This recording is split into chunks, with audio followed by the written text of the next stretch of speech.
Juntos a partir de agora com mais uma edição do 5 Minutos de Fama, especial BBB 21, nesta quarta-feira de cinzas de um ano sem carnaval, mas olha, por aqui o agito é garantido. Hoje a gente vai falar sobre a eliminação do Nego Di. Ele foi o terceiro participante a deixar a casa do BBB e olha gente, ele teve aí um índice de rejeição histórico. Foram 98,76% dos votos que fizeram com que o Nego Di deixasse a casa do Big Brother. Gente, essa porcentagem de rejeição foi recorde, foi uma porcentagem histórica em todas as edições do BBB. Ele enfrentou um paredão triplo com o Fiuk, que teve 0,87% dos votos, e a Sara, que teve 0,37% dos votos. Também foi o menor índice de votação, né? Foi a menor porcentagem em toda a história do reality. Incrível, né? Mas isso a gente já esperava que fosse acontecer, até pelo andamento do jogo, pela conduta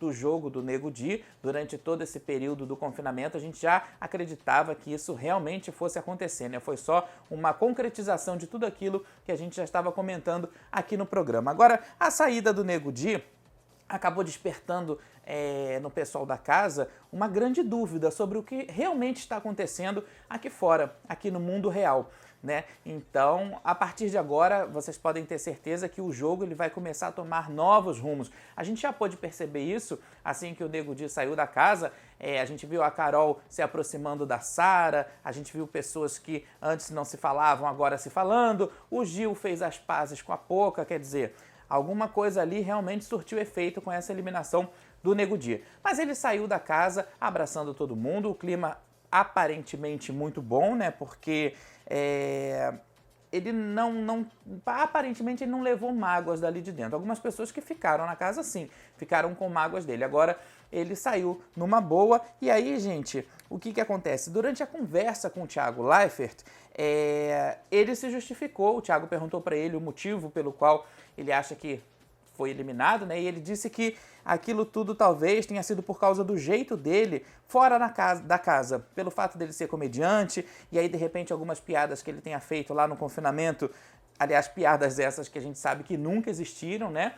Porque ele foi um fiasco lá dentro como comediante, mas na cabeça dele ele acreditava que o fato dele ser comediante talvez tenha incomodado um pouco aos participantes, alguns participantes da casa. E isso a gente sabe que não foi verdade.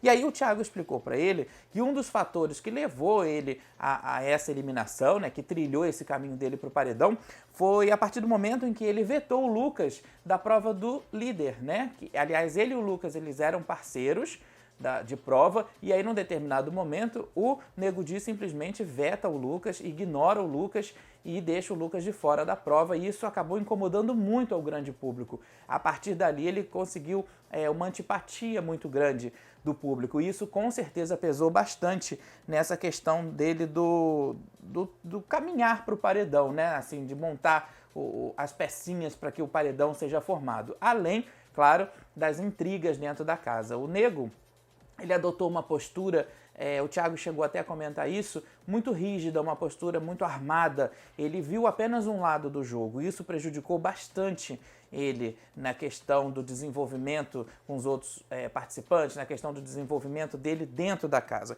E aí o mais interessante também é que o Leifert falou, nessa conversa ali no estúdio, que o público aqui fora esperava um pouco mais do Nego Di, esperava que ele fosse um pouco mais engraçado, mais leve, mais solto e até mesmo ácido em algumas brincadeiras, o que ele acabou não sendo. O Thiago até relembrou que na festa dele do líder, a produção colocou ali um palco de stand-up comedy, né, para poder fazer algumas brincadeiras, para ver se fluía alguma coisa, né, em termos da veia dele humorística ou comediante, eu não sei, que particularmente eu não vejo ele, esse artista todo, mas acho que ele é mais um elemento que se aproveita da internet como janela para poder fazer alguma coisa e ganhar dinheiro. Tem muita gente hoje em dia que faz isso. Eu acho que o Nego Di está nesse bonde aí. Eu não vejo ele com muito talento. Talvez ele se desenvolva em outras áreas. Mas aí o Thiago lembrou que teve um setzinho montado na festa do líder e que o Nego acabou nem aproveitando isso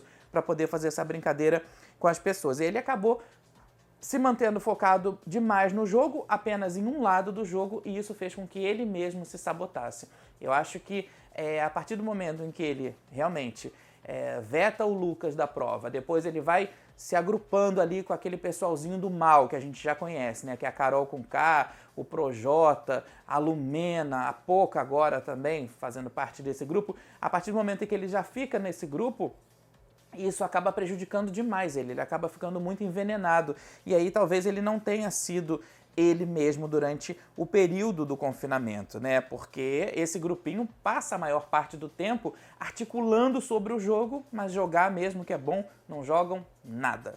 Bom, seguindo aqui sobre a eliminação do Nego Di, a saída dele, na minha opinião, não vai fazer muita diferença para o andamento da casa.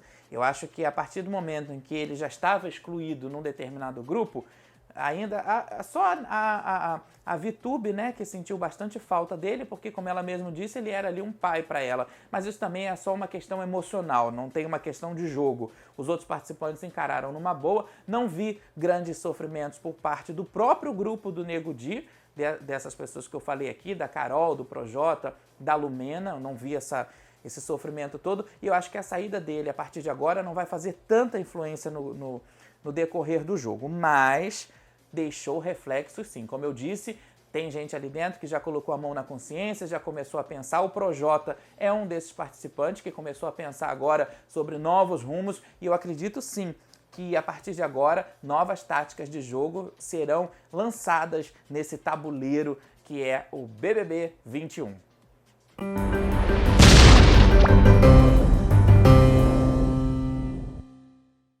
Bombou na semana BBB um assunto que eu, assim, não gostaria de trazer aqui pra gente, porque eu acho que é um assunto bastante desgastante, mas é necessário que a gente traga, porque afinal de contas faz parte, né, desse grande jogo que é o Big Brother. Eu tô falando da briga entre a Lumena e a Carla Dias. É uma briga que já vinha se arrastando durante algum tempo e que em algum momento, com certeza, essa história toda iria estourar de uma forma ou de outra. E aí, nessa semana, depois do jogo da discórdia, o caldo entornou, né? Como eu falo aqui. E a Lumena resolveu vomitar um monte de asneiras em cima da Carla Dias. Tudo começou lá no jogo da discórdia, quando a Lumena, naquele discurso dela sempre muito confuso, sempre meio perturbado, ela diz que a Carla Dias tem atitudes medíocres dentro da casa. E isso incomodou bastante a Carla. E aí, a Carla... O direito de resposta da Carla foi não colocar, claro, a Lumena entre as preferidas dela da final, e a gente já sabe que isso ia acontecer, a gente já sabia, né? E aí a Lumena, depois disso, ela começa a falar um monte de bobagens. E aí, gente, a Lumena vai pro quarto do líder, né, conversar. Ela vai com a Carol, sempre aquela coisa, né, que ela vai plantando a sementinha da discórdia. A Lumena tem muito disso, de plantar a semente da discórdia. E ela conversa com a Carol dá a opinião dela sobre a Carla, e aí, assim, tudo isso, se a gente voltar lá atrás, a gente vai entender que a Lumena guarda um rancor da Carla Dias por conta da confusão, da fofocalhada toda entre a Carla Dias, a Carol com K, o Arcrebiano e o Arthur, quando a Carol levantou a suspeita de que a Carla estava dando em cima do Arcrebiano, que até o momento era o crush dela ali, era o relacionamentozinho dela. E isso acabou incomodando a Lumena. Particularmente, a Carla nunca teve nenhum problema com a Lumena. Pelo contrário, ela até tentou algumas vezes se aproximar, mas a Lumena é uma pessoa difícil. A Lumena é uma pessoa complicada de se lidar, né, dentro desse contexto dela mesmo, da postura dela, dessa questão desgastante de militância. E aí, num momento de rompante, a Lumena dispara o seguinte, presta atenção, abre aspas. Ela fala sobre a Carla, né, solta algumas palavras, essas palavras confusas que ela gosta de falar, e ela diz o seguinte: toda cagada na merda da branquitude. Isso foi o que a Lumena falou sobre a Carla, se referindo a Carla, né? Então, entre outras asneiras que saíram da boca da Lumena, ela usa esse termo de branquitude.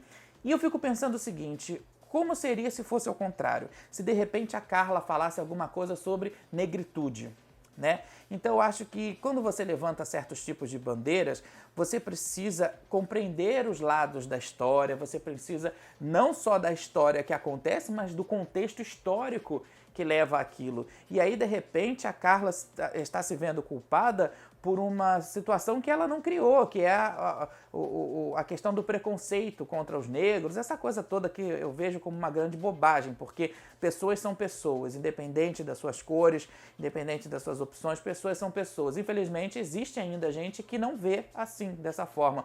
Que é a Lumena, por exemplo. Ela é a maior pessoa, é a maior preconceituosa, porque ela durante todo o tempo, ela fica se vitimizando por questão de negra, por questão de preta, por questão sabe, uma questão totalmente assim, que é válido a gente levantar essa bandeira num contexto social, mas num contexto de jogo, você não pode acusar uma pessoa de botar a outra no paredão porque a outra é negra. Isso não existe. Isso é uma grande bobagem. A Lumena está se desgastando e desgastando a gente aqui fora com toda essa história chata e cansativa de preconceito, de tudo, porque isso dentro do jogo, nesse contexto, não funciona. Claro que a gente sabe que existe preconceito racial, como existem outros vários tipos de preconceito, mas ali dentro desse contexto do jogo, não cabe a Lumena ficar levantando bandeira de questão racial e ainda incriminando a Carla e ainda culpando a Carla por certas atitudes e se referindo a ela como branquitude, né? Como ela fala aqui, toda cagada na merda da branquitude. Eu fico só pensando se fosse ao contrário, né? Eu acho que é válido todo tipo de militância, para quem curte militar, eu acho que é válido todo tipo de ressalva, todo tipo de observação, mas dentro do jogo a coisa está pesando e isso está ficando muito feio para a Lumena, isso está ficando muito cansativo e desgastante, como eu falei. E aí, gente, eu fico pensando aqui sobre a importância da Lumena dentro da casa, porque a cada instante, a cada tipo de briga, ela levanta um tipo de bandeira diferente, mas sempre fundamentada nessa questão racial. E eu fico pensando o seguinte, até que ponto isso é interessante pra gente, né? Eu fico pensando até que ponto isso não vai confundir pessoas que, de repente, querem militar na vida real de uma forma saudável, de uma forma justa e de uma forma correta, e aí isso ultrapassa as barreiras do entretenimento, isso ultrapassa as barreiras da cultura, e isso também ultrapassa principalmente as barreiras da nossa formação intelectual. Então eu vejo a Lumena como uma participante totalmente desprezível dentro do jogo.